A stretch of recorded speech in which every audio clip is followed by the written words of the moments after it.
status quo thinking has been to believe that by putting more police on the street, you're going to have more safety. And that's just wrong. Does that mean you support proposals like what we've seen in Los Angeles, Mayor Eric Garcetti saying, take some of the money from policing, about $150 million? I applaud Eric Garcetti for doing what he's done. It is outdated, it is wrong-headed thinking to think that the only way you're going to get communities to be safe is to put more police officers on the street. We have to reimagine public safety and how we do public safety in our country. One local radio show asked then-Senator Kamala Harris where she stood on the defund the police movement. Defund the police.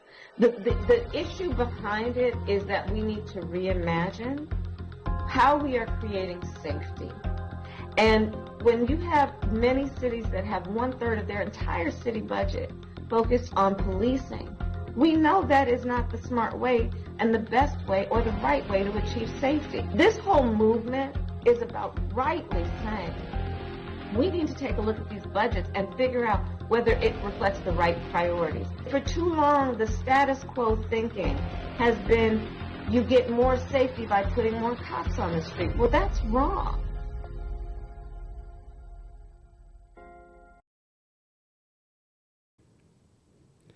All right, guys. Good morning, 511 Media family. I'm here in studio with my friend Reed Lovan. It's a pleasure to be here with you, brother. Always. It's always good to come here. Yeah. So, are we good, Darius, on the audio? Okay. We're we're working on it. You guys out there, if you're watching, let us know if you can hear us, because we're making some changes in the studio and some opportunities. We got a thumbs up. I don't know if that should tell you anything, Darius. Okay. Give us another thumbs up if you can hear us.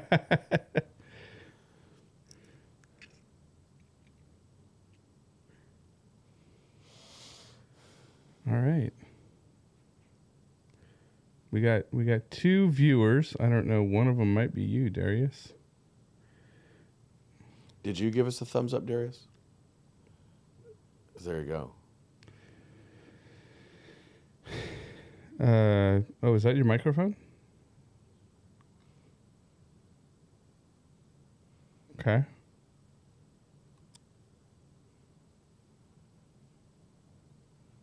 Well, let me pull up.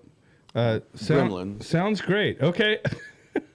All right. Well, thank you, Renata, for letting us know. All right, guys. So we made some changes recently to our studio, so forgive us for the technical challenges. We've had some technical challenges over the past week. We're making some changes to resolve those technical challenges, and we're getting things ironed out. But anyway, thank you all for being here. As I was saying, I'm here with my good friend, Reed Lovan. Always a pleasure, brother. Always a pleasure. And we're going to be talking today about crime and homelessness and the correlation, drug abuse, potentially some illegal immigration stuff. Absolutely. Yeah. It all ties together. It does. It all ties together. And, we're sitting here in the great state of California. Well, I would say once great state of California. And, we still love it, right? Like We're still here. Where you live. I live in a mountain community called Glenville. Legit cowboy right here. There's a bunch better cowboys than me out there. But you wake up in the morning and you get to see, just God's creation every day. And it's beautiful. So California's a great state. Boy, we got some tough problems ahead of us, though. We do. And our governor doesn't make it any easier on us, but we're doing everything we can. It's a beautiful state of California, but it's not what it was. We were talking earlier about some of the changes that might be coming down the pipe to take us back to where we were 25 years ago. We were talking about Prop 36. The new Prop 36. We're talking because, those of you that know me know that I was a cop for a long time. So Prop 36 to us used to be a drug diversion program that helped keep people out of jail. The new Prop 36, and I don't think Governor Newsom is in favor of this new. Well, I think that tells you all you need to know, right? if Governor Newsom is against something, then there's probably something you should be voting for. And if Governor Newsom, by chance, this gets to you, sir, I'm telling you, this has teeth, and this can help people. And I was looking at the pros and cons of this bill, and this proposition says that the pro is that the theft, the rampant smash and grabs, the crimes that are affecting society, good people in society. If your neighborhood has people or crime incidents or a level of crime that you didn't see 15 years ago and you're fed up with it, this eliminates that. The con is that they're saying that, well, we're going to spend a lot more money keeping people in jail. Well, the issue is we've got to keep criminals off the street. I get it that there might be substance abuse, there might be mental health issues, there might be other things at work here. But if people are committing crimes against good people, aren't we not obligated to protect good people? Yeah. Well, we're living basically in. I wouldn't quite go this far, but it almost seems like at times the state of lawlessness in the country, especially in the big blue cities, especially in the state of California. You got homelessness running rampant, which we're going to be talking about. Mm-hmm. You have Darius, can you put that back up? We have crime running rampant. Like you said, they smash and grabs, but it's mob smash and grabs, yes. Right? That hey, we're not going to prosecute you if it's under $950. Is that the threshold? So they changed the laws a few years back. $460 is a burglary, which was a felony. It's not really getting off the weeds here, but if you went into a place with the intent to commit theft, it was burglary and it was a felony and prosecutable as a felony. And then they added this to the difference between grand theft and petty theft, right? Yeah. Was the $950 limit. Right. And then they added a shoplifting. And I can't believe that the big companies in California, I really do feel like this was a disservice to them, because when I walk into a Rite Aid today, I don't know if I'm allowed to say their name or whatever. No, that's fine. Yeah, so you walk into one of these big convenience stores today, and it used to be their shelves were full. And I walked into one over at the corner of Airport and Olive. Okay. The shelves are empty. Yeah. The freezers are locked up. And the ones that do have stuff on them, it's all locked up. It's all locked up. And I asked him, I said, man, is the theft really that bad? And because all I saw were there were some other things, but it was like cases of water, you know? And they said they just walk in, people just walk in, take whatever they want and leave. Well, and the security, they have security guards there, and I don't even know why they even bother paying these security guards, and you might be able to shed some light on that.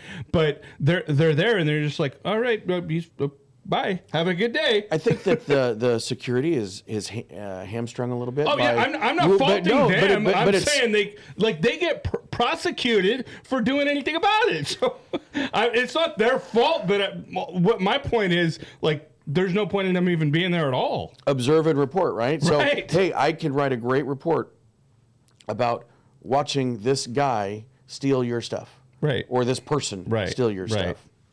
Because it's ladies too, or like you said, the mob smash and grabs. You get groups of people that come in and they just take whatever they want. Right. So they got that going on. They got homelessness, drug abuse. They're not. They're not. Or two, but we're not we don't want to just come to you and complain. This isn't a complaint show. Let's talk about some solutions. Some solutions, yeah. We're gonna be talking about solutions and things that things that are going on, and you can make a difference in just 3 weeks with your voting, regardless of the fact that many of us believe that there is corruption there as well, that things are rigged. They are very likely. And I think it's been that way for the past 200 years, 1776, whenever it started. But and has it gotten worse? I don't know. You can tell me that. Let us know what you think in the comments. But we need to support our law enforcement as best we can, because they're out there doing their jobs and they're hamstrung, and we're going to talk about all this. You and I both are involved with an organization that helps treat. Phenomenal organization. Are we allowed to say that? Yeah, Shielding the Front Line. Trevor Martinez and the work they're doing out there. We were just at the fundraiser, a few weeks ago? A couple weeks ago. Great fundraiser at Seven Oaks. And so we know that law enforcement out there is pleading with the public. Help us, help you. It's almost like that Jerry Maguire movie. Help me, help you, Right. And they want to, and it's so much to the point that their hearts are so servant oriented that it's traumatic that they can't help as much as they want. And to everybody out there that's out there doing the job, or the new recruits that are signing up to do the job, man, we're praying for you. We support you. There are people out there that do, because I talk to a lot of cops, and they don't feel like they're being supported in many ways. Oh, they're not by the leadership, current leadership of the country. By the current leadership of our state, they're frankly not. But there's a lot of us citizens that do care about law enforcement. I have a big heart for law enforcement. I mean, like many of you guys are, you're retired, but I still consider you law enforcement or ex-law enforcement.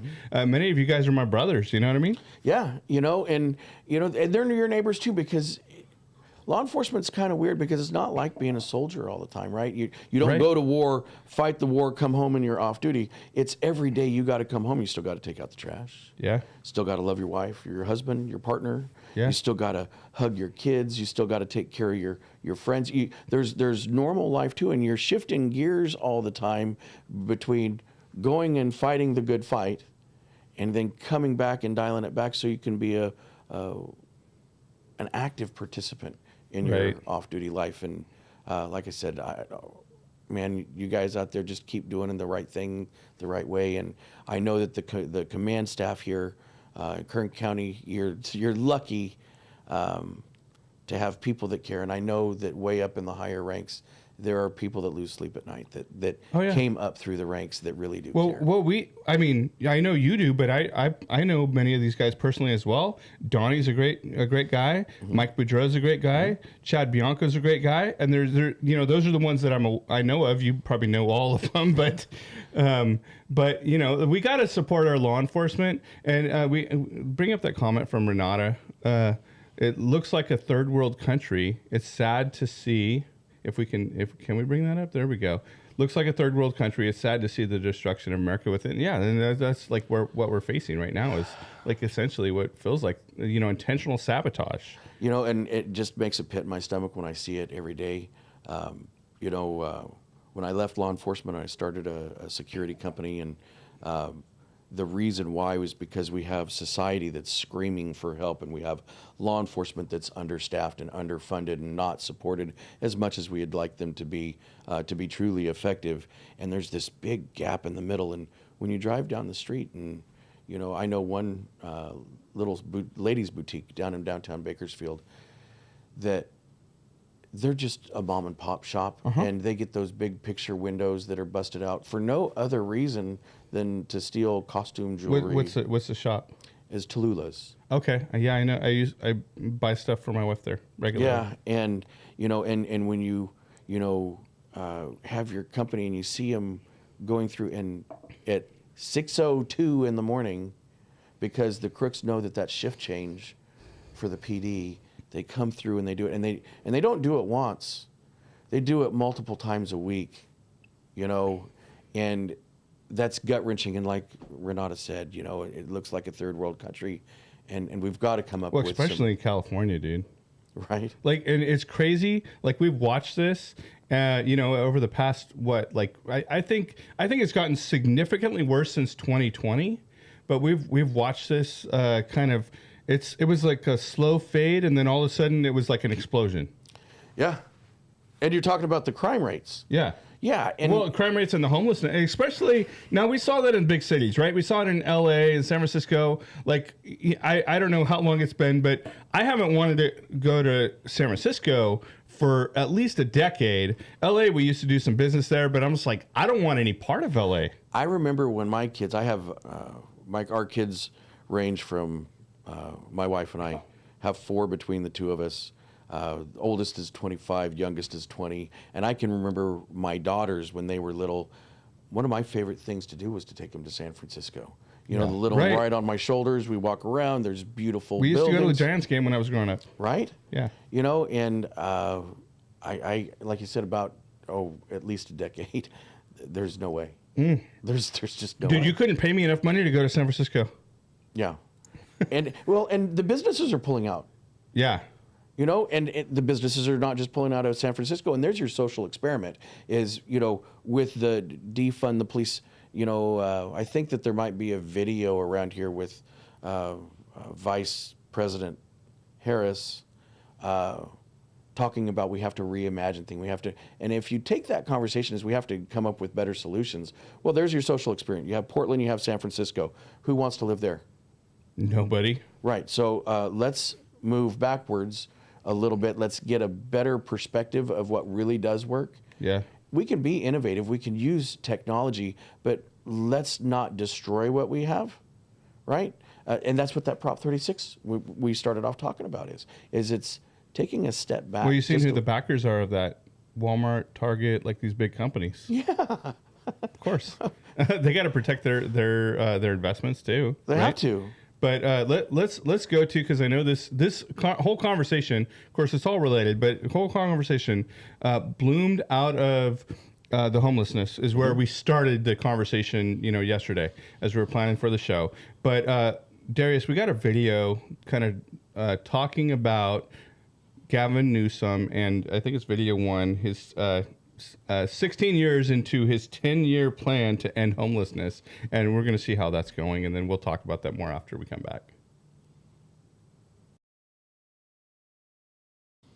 What we call a 10-year plan to end chronic homelessness in San Francisco. How are you going to solve homelessness? What are you going to do as a new mayor? And I say, well, what are you going to do? Focus on a housing first model, direct access to housing. Shelter, salt, sleep, housing with wraparound and support services, solve homelessness. Homelessness absolutely can be solved. Laid out a detailed homeless strategy. There's been no intentionality on homelessness in this state for decades. It's not been a focus. I don't think we can solve homelessness. I know we can solve homelessness. We will reduce street homelessness quickly and humanely through emergency action. The highest investment the state's ever made is $1 billion on homelessness.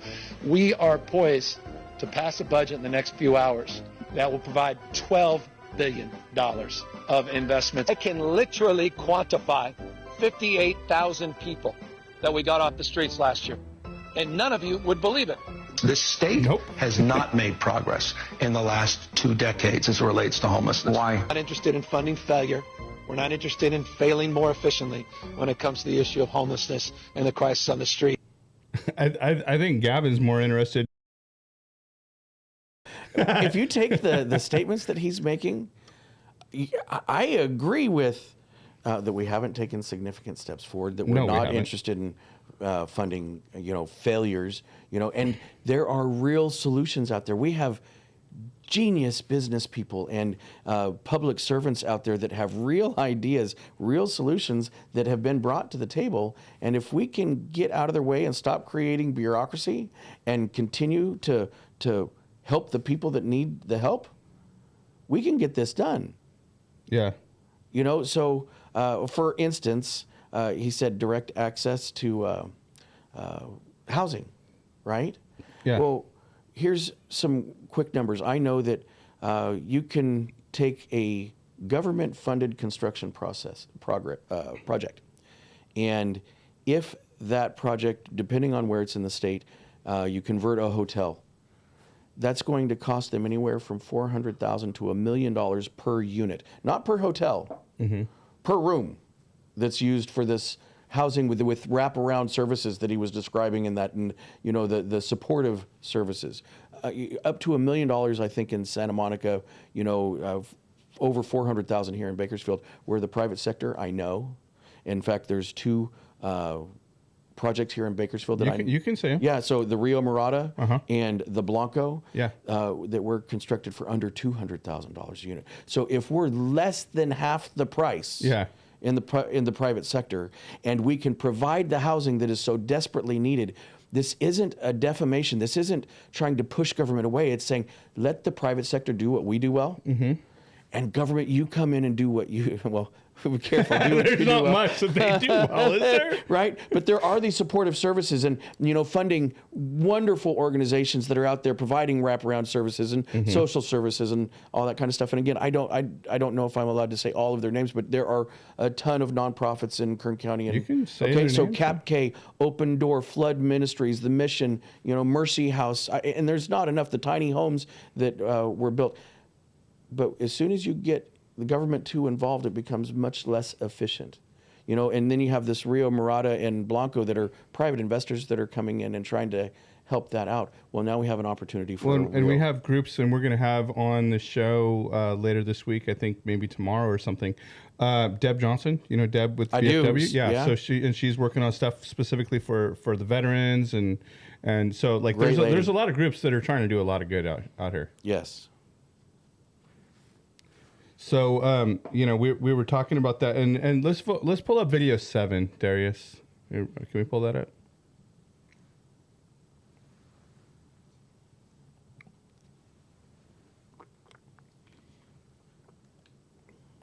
Bear with us, guys. I know. Yeah, Story what's development up, Trevor? known as the Weingart Tower. It's intended to help people currently without shelter on Skid Row. This will be LA's largest permanent supportive housing project. There is an entire floor of offices for caseworkers, and the list of amenities is pretty impressive. As you mentioned, there's a gym, an art room, a music room, and a computer room and library. People living here will enjoy 6 common balconies and a cafe. The $165 million project is receiving permanent financing from Proposition HHH, which voters overwhelmingly passed in 2016. The new tower is also receiving state housing funds and $56 million in state tax credits. So this is where we go with the inefficiencies of government. Because I think they were like $600,000 per unit is what they were costing. But there's like, let's put in all of the the gym, the art room, the music room, and all this stuff. It's like, well, that's nice to have, and that'd be great. Like if it was someone like you and I. But how fast is that going to be destroyed by the homeless? Right, and so the thought process behind that is that you provide some amenities, and people are going to take advantage of them, and it's going to help elevate them and support them. Right. Yeah. But there's a level of care here that. Maslow's hierarchy of needs, right? Yeah. You have people that need a level of care. They need a level of education. Sometimes the people that, working with the Rio Mirada and the Blanco, that some of the people that live there, this is the first front door they've ever had as an adult.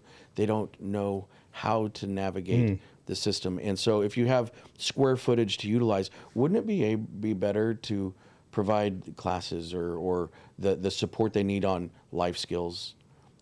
How to deal with substance abuse, helping people that are victims of violence or domestic violence. There's other things that people live in, and I get it. Boy, wouldn't it be nice to have a place that has a gym, and have a nice, maybe we can get an indoor pool. Maybe we could even be, like there's companies that have personal trainers. That would be awesome. But I don't know that that's entirely appropriate because there's a level of care and support that's needed that I think the resources would be better utilized. Yeah. Well, so how did we get here in the state of this homelessness explosion? And I think it's interesting because I've been to big cities all across this country. California is, as far as I've seen, by far the worst. Okay, I haven't been out of California in a while. When I pulled up this morning, there was a little camp that was on your sidewalk up front, and some of these folks are just trying to find a place to sleep. Yeah.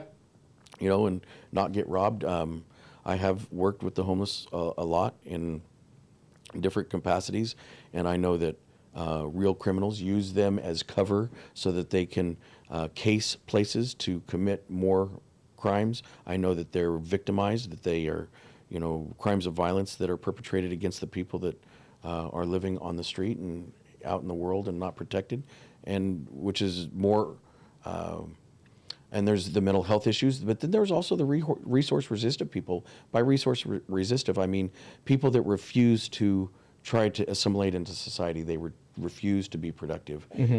So how did we get here? There are lots of issues that people are dealing with, and we all have talked about this. I mean, I don't think there's anybody out there that hasn't talked about this, where you do have mental health issues, you do have substance abuse issues, the repetitive criminal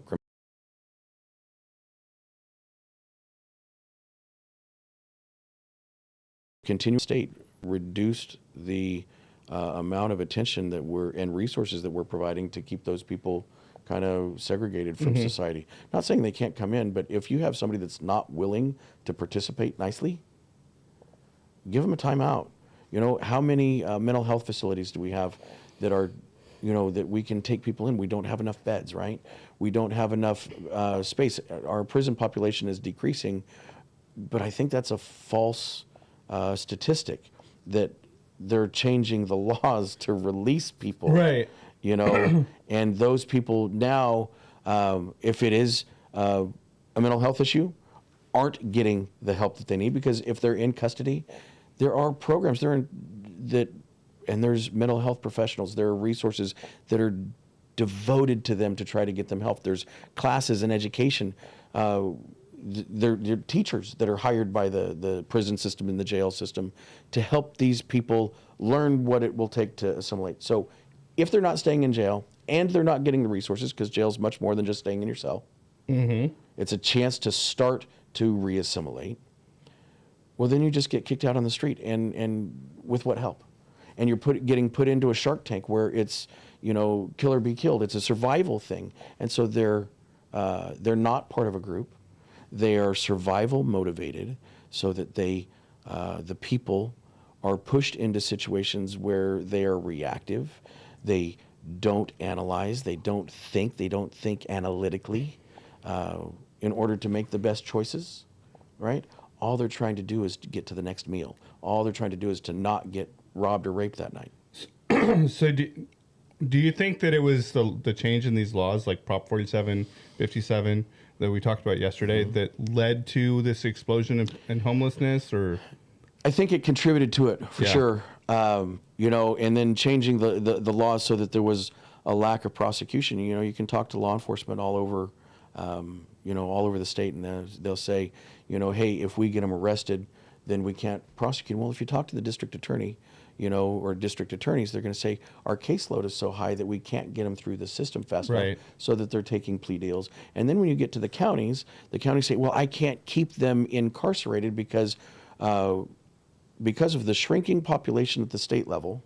They're pushing more felons back onto the state, so that the felons are being housed in county jails instead of state prisons, which impacts their ability to keep these chronic misdemeanors in custody. So it becomes this cycle, and it's not any one person's fault. It's the system's fault for not addressing it in an efficient manner. So let's look at clip 12 and then clip 13 back to back, Darius, if we can.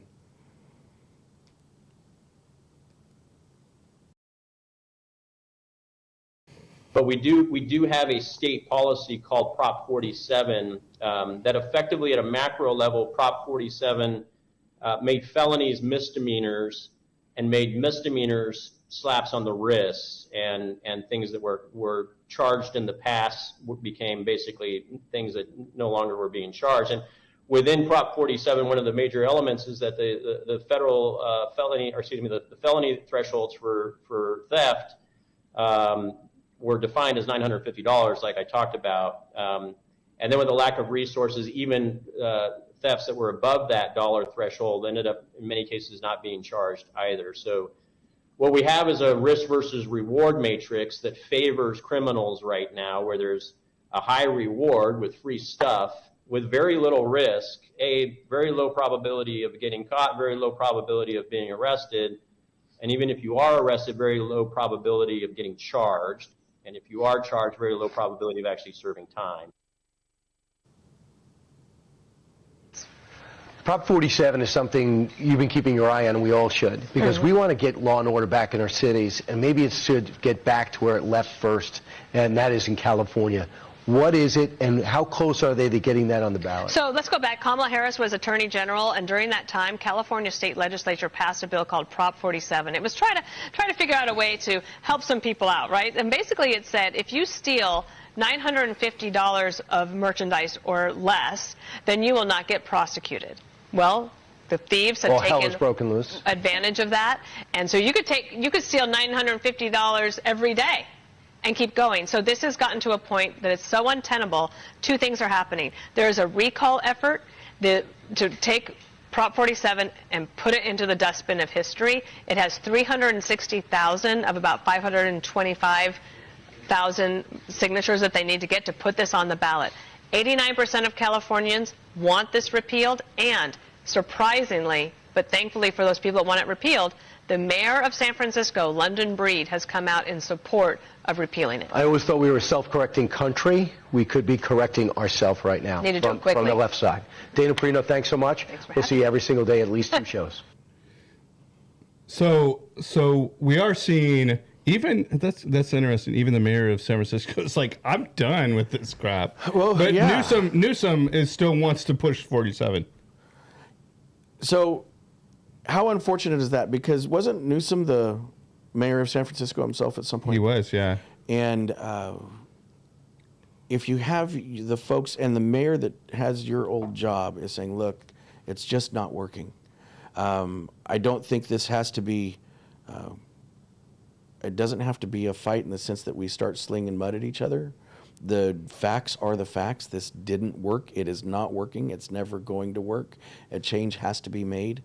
I would like to applaud the Democrats and the left-leaning people that have recognized this and are pushing towards progress. Yeah. And I'd like to encourage people. We're supposed to pray for our leaders, that we encourage people to work with them. I get we're going to disagree on lots and lots of things, but let's do something good for society. Let's make sure that we do revert back a little bit and come up with these solutions and work together. And we can fight about other things, other places. And if Newsom is starting to fight, and I haven't seen anything that says that he is. I'll show you in just a second. Yeah, and you're going to show me if he is fighting against his own people.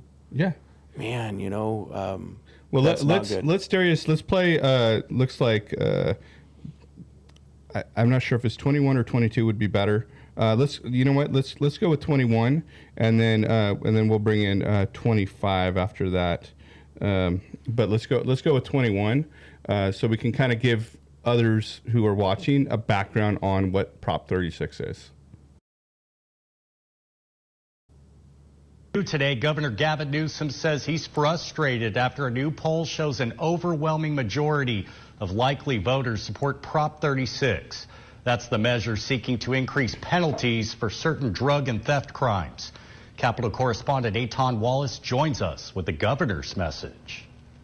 Well, the governor believes Prop 36 is not what it's made out to be, but a new poll shows the vast majority of Californians have a different view. Is going to set this state back. Governor Gavin Newsom making clear where he stands on Prop 36. If passed by California voters during the upcoming election, it will allow for increased penalties for some drug and theft offenses. Specifically, the measure seeks to reform Prop 47.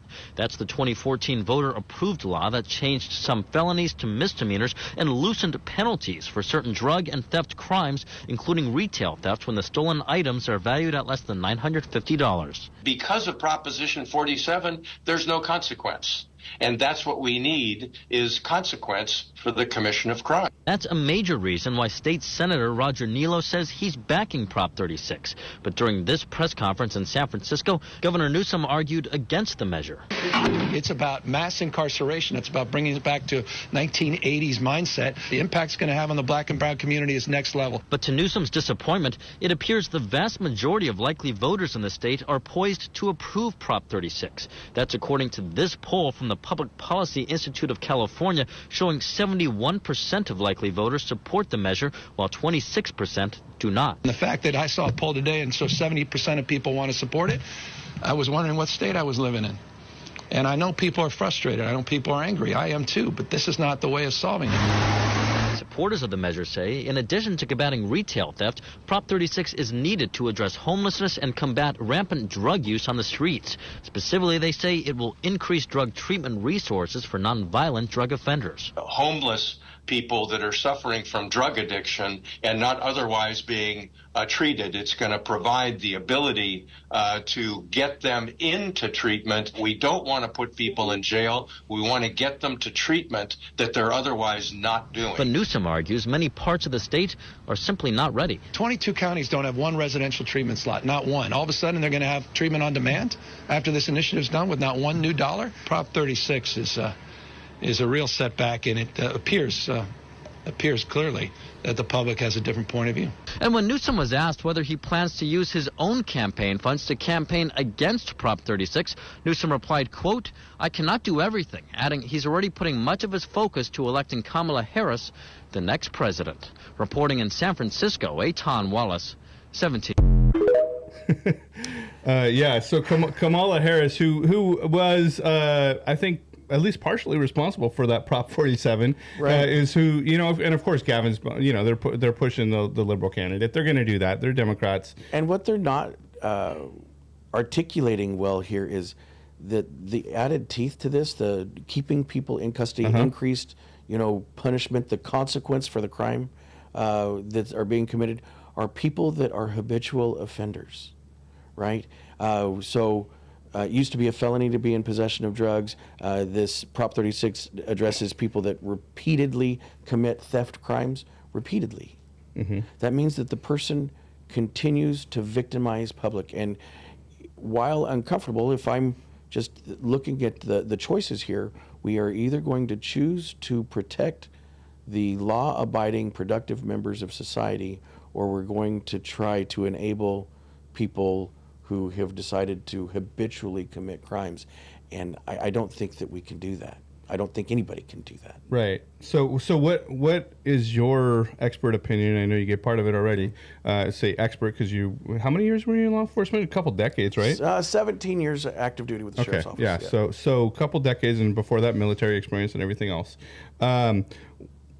I would qualify that. I would say that qualifies you as an expert in the field of law enforcement. What is your opinion on Prop 36 in general? I think Prop 36 is a step in the right direction.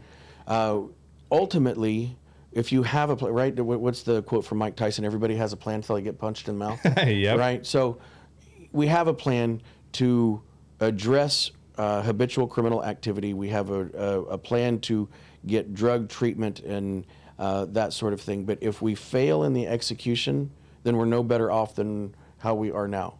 So my urge is to be as lean as possible. I saw on the news yesterday that Elon Musk might be some sort of cost-saving person or whatever. Yeah, he's on the Trump team. Right, sure. but he was going to appoint him a position on how to save money. Yep. And so if we can streamline our bureaucracy and our processes, we have less money maybe, I don't want to say wasted, but wasted in the administrative process, and more money that's actually committed to the execution or the activity of getting the job done. I think that has to be addressed also. So it's a step in the right direction if we do it well. Okay. So they talked about a little bit on that video. I want to go in more detail on this. What Gavin Newsom thought of Prop 36. And of course, like how it's like the most common sense thing in the world, like to stand against crime. But 71% of your constituents are saying, "Hey, what state am I living in? I don't know, but apparently not California." Let's pull up video 25, Darius.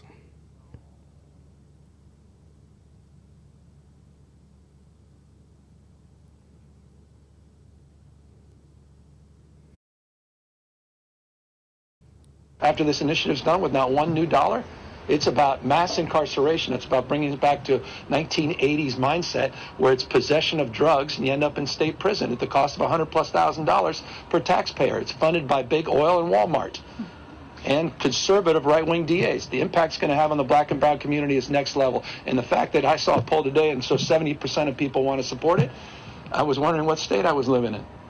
And I know people are frustrated. I know people are angry. I am too. But this is not the way of solving it. And I think it's important. I hope you all realize this whole thing was under false pretense.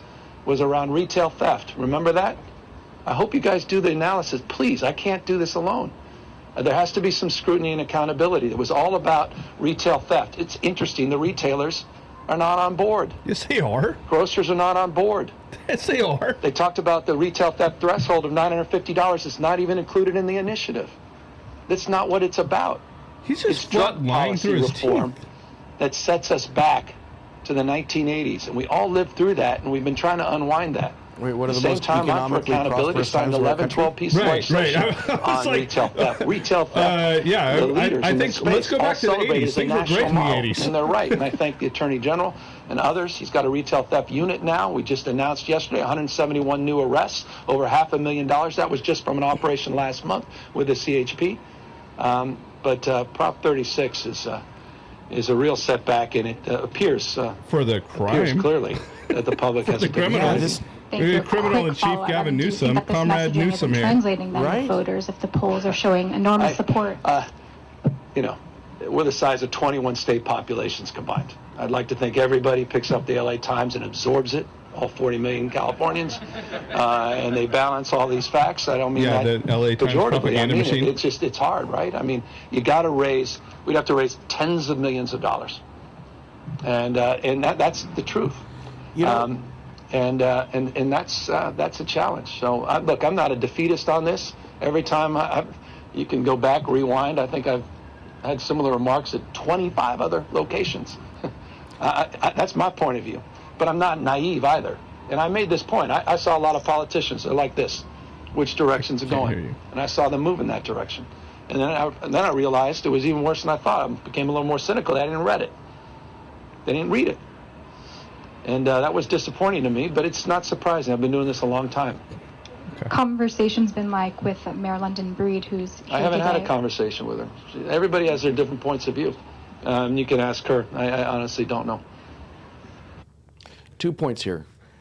He said the effect on the black and brown population is going to be next level. Last time I checked, drugs didn't see color, and so this is much more than black and brown.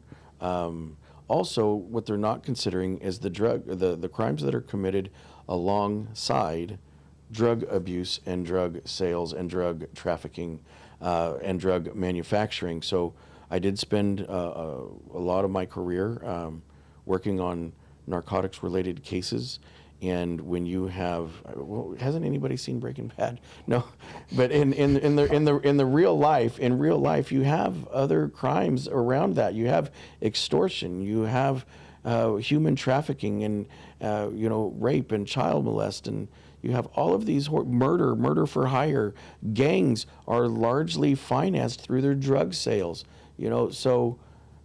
If we're going to be enablers like he wants to be, you are enabling the people that are committing these other heinous crimes. Well, and the fact is, no one should be surprised by this, but Gavin is flat out lying to the people on this press conference because the retailers are behind this. Walmart, Target, just to name a few, and I'm sure there's others, especially the small mom and pop companies, would definitely be behind this. Many of these people you and I know as personal friends, yes, would guaranteed be behind this. Law enforcement would be behind this, right? Oh, 100%. So Gavin's sitting here now. Do you remember? It wasn't that long ago. This is like mind blowing, right? To think about, but. This is true, and we have the clips of it, and I don't have it today. It's okay, Darius. I know you won't have this one, but he came out not that long ago and said electrical bill costs are lower than they were just a year ago. Mine's not. Mine's not. But we have a governor, Comrade Newsom, the criminal in chief of California. That we had. You don't know him, but many of our viewers and friends do. Pastor Rob McCoy. Maybe you might know him. He's from Thousand Oaks. Godspeed Calvary Chapel, Thousand Oaks. Pastor Rob McCoy, and he said this was actually we got like deplatformed over this. The King of California is not greater than the King of Kings. And so So we have Gavin Newsom, who thinks he's better than God, essentially, trying to tell the people of California, hey, y'all are idiots. We need more crime in the state, not less. Right. Let's not do things that are going to put teeth back in law enforcement. And he's flat out lying and saying the retailers are not behind this. You guys don't know the truth. Go listen to the propaganda machine, LA Times. Dude, your own people, the Democrats, the liberals, are for this bill. You're like the only one that's not. You're fighting and then that your own 20% people. of the true believers. What's that? You're fighting your own people. Yeah. He's a politician, right? So I don't know the man personally, whatever. But I would think, I'm sure that's a pleasure to not know him. Right? But I would think that if you're a politician and your job, his career has been getting himself reelected, when you see numbers like 71%, you should probably become introspective. Right. You're saying it. You're wrong. He's wrong. He's wrong. His own people are telling him he's wrong. Yeah. But what level of ego is that? Astronomical, right? Yeah. But I mean, are you surprised to see that from the car salesman? Right. So, then the other problem you have here is Prop 36 is giving law enforcement some teeth back. Mm-hmm. But this was something we discussed at great length yesterday. Great length. The challenges law enforcement is currently facing. Mm-hmm. And, so we're lacking law enforcement. Mm-hmm. We're essentially turning law enforcement officers into criminals through a lot of these policies. We're persecuting, in some cases prosecuting law enforcement officers. And we're trying to take their teeth away, but and then there's a recruiting problem. So let's kind of dive into a little bit of the recruiting challenge. problem. Yeah, the challenges that law enforcement is facing. So what is the number one biggest challenge that law enforcement is facing right now? I would have to say that it's the ability to recruit, hire, train, and deploy an officer. Last I heard is it takes about 18 months to get through the process. Okay. When I first started with law enforcement, I went into the testing, the initial test, and there were maybe 1,500 people that had to do multiple sessions in a veterans center on Norris Road to apply. And so it wasn't whether or not you could pass the test. Out of 1,500 people, there's going to be a lot of people that pass the test. You had to be at the top. So we were getting to recruit and train maybe the best of the best as far as potential is concerned. You don't know until they get trained, right? So we're getting the best of the best at 1,500 people. It still took a long time to get through the academy process, the background process, all of that stuff, get them through field training and put out on the street, a cop put out on the street. Now I'm hearing that they're having difficulty even filling up one session of testing, that maybe you're trying to get maybe 100 or 150 people through the initial background process, and not all of them get through the initial background process. Then when they get through the academy, you lose more, and they're trying to not drop. I think that when I went through the academy, we lost over 50%, through whatever the issue was academically or whatever failure to perform. So they're trying to get their graduation rates higher, but are you doing that just to bolster your numbers? Are you enabling people to bring in maybe some potential recruits that need a little more help, a little more training or whatever? So anyway, but by the time you get through the entire process, I heard one academy started off with I think they only started off with like 20 something instead of maybe a full academy being 40 something. Okay. And they ended up graduating 4. And how many are we losing every year? So through attrition, maybe you're losing 10, 20 a year, something like in a larger agency, and I don't know the exact number, but you're losing some. And so you have to replace the employees faster than you're losing them. And I was talking to a friend of mine who happens to be in command staff, and he told me that with the Kern County Sheriff's Office, last year was the first year that they had a net gain in employees in over a decade. So that means that there had been 10 years where the number of cops on the street was declining, while we all can see the increase in crime. I mean, we don't have to have the exact numbers. Go walk outside your door. Take a walk around your block. Why don't you take a walk down Mill Creek, downtown or something like that, right? But we can all see the perceived increase.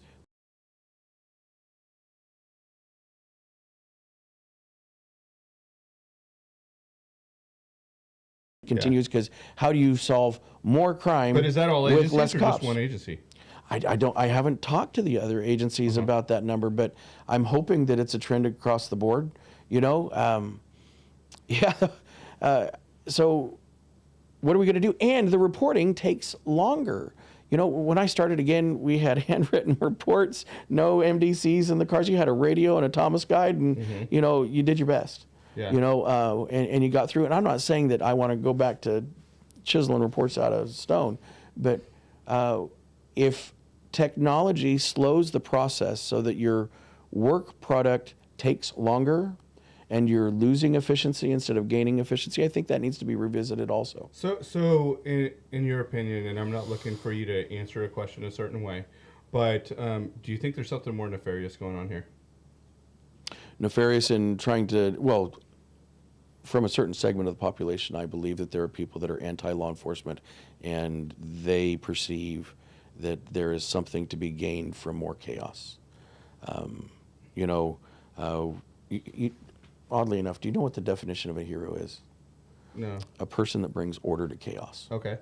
Right, and so maybe an anti-hero, people that seem to benefit from working in the cracks or whatever they're doing when there's more crime, less stability, all of those things, destabilization. We talk about that on a global level all the time. Yeah. Hey, we need to stabilize things. We need to make sure that this is done. We have to protect women's rights. We have to, yes, all of those things, yes. Then why aren't we doing it at home?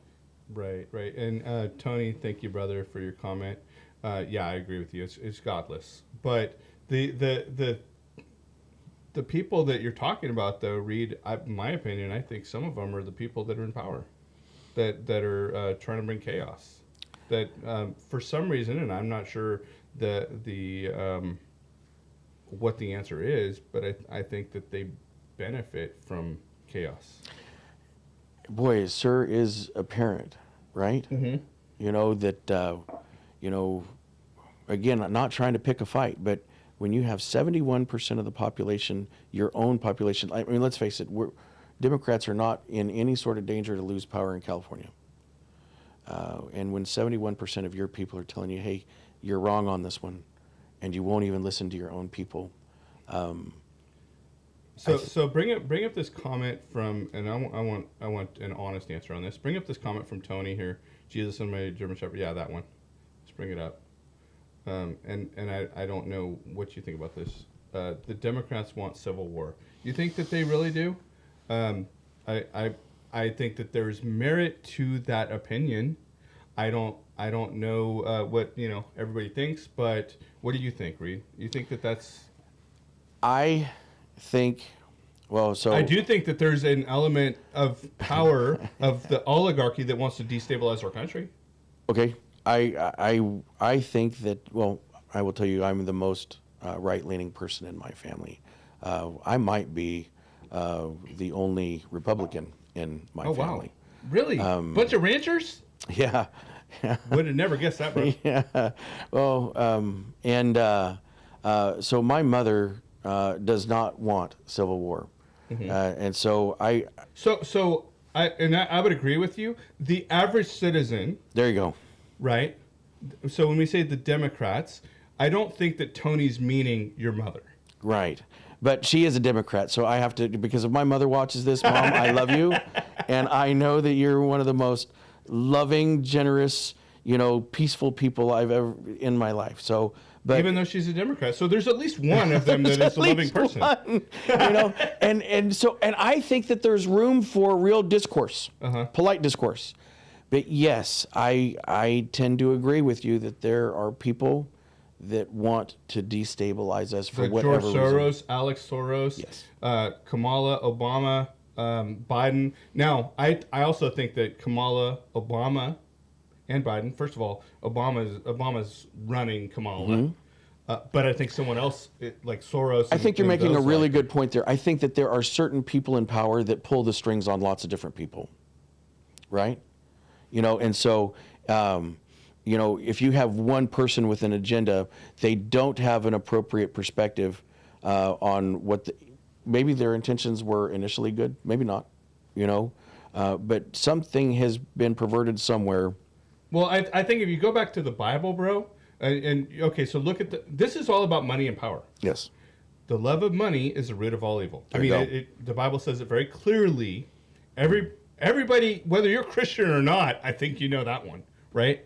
And many people misread that or misstate that as money is the root of all evil. That's not true. But the love of money is the root of all evil. Yeah, absolutely. So if you love money more than you love anything else, I think that's absolutely true because, we do have to take care of our own individual needs, but are we not part of a family, a Christian family, many of us? Yeah. Are we not part of a group of people, whether it's law enforcement or whether it's other broadcasters or people that, do things, are we not part of a society that we all benefit from the success of society? And somewhere in there, some of us benefit from the decline of society, but those are very, very few people. But do you see how that they even... did they remove themselves from society by doing that? Because the big group is all of society. They try to carve out this little piece by creating chaos, right? The anti-hero, and destroying something instead of lifting it up. And so they actually are destroying themselves. I mean, if you really think about it, they are, because nobody's got what we want to be like in Venezuela. We want to be like, the Taliban ruled countries where nobody is safe when they walk out the door. I saw a video with Saddam Hussein where he was in an auditorium and he started calling people out by name and they were let out the back door and executed. Do we want to live in that? Well, so I haven't gone down this rabbit hole. I don't know this firsthand. This is hearsay. You might know more about this, Reed. I don't know. But what I have heard people say is that the Soroses specifically, and there's others, have made a fortune by destabilizing countries. Yeah, so I guess, if you look at the stock market, Bill Gates was shorting Tesla stock. Of course. Well, Bill Gates, he's part of the New World Order. He hates. But they had a conversation. Elon. He had a conversation with Elon, and they were trying to come to some sort of an agreement on something or whatever. And it's out there. And Elon just looked at him and said, "Are you going to keep shorting my stock?" Well, that's why I like Elon. He'll just call it out. Right. And so what you're saying here is absolutely. Is there a way to? But again, you're carving out this little piece and you're serving only yourself. Can you benefit by screwing over other people? Yeah. Yes. Yes. And does that stabilization, and do you create your own little subgroup? So do you want to be a big fish in a little pond or a little, you know what I mean? That whatever that is. And so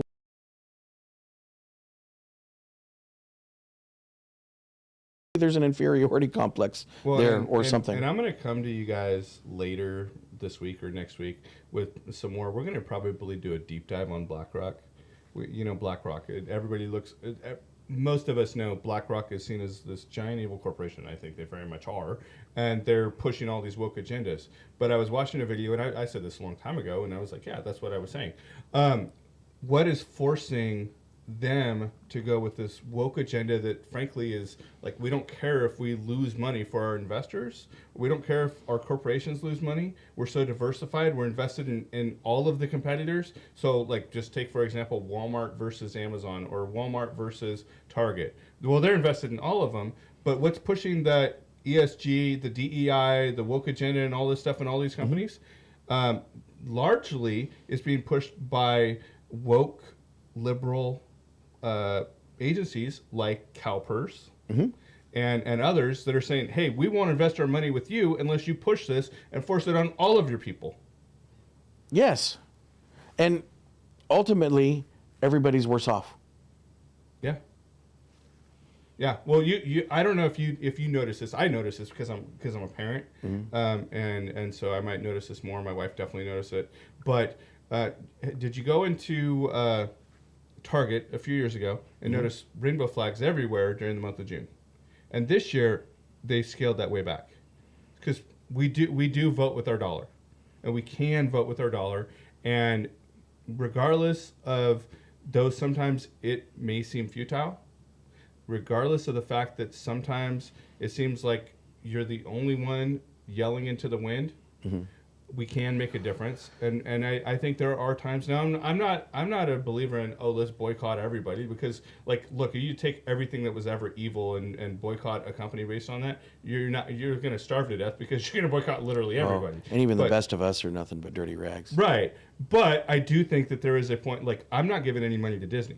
Like and so I won't even take my kids to Disney. And sadly, I wish I could. But I can't bring myself to give them any money. But you take that just as one example, and we're seeing it make a difference in these corporations. We're seeing it make a difference because they're like, yeah, we got to scale this back because people just aren't buying into it. And there you go. You're in the example you're using their love of money to modify their behavior. Exactly. Exactly. And if enough of us gather together and do that, then we can make a difference. And wouldn't you like them just to do that?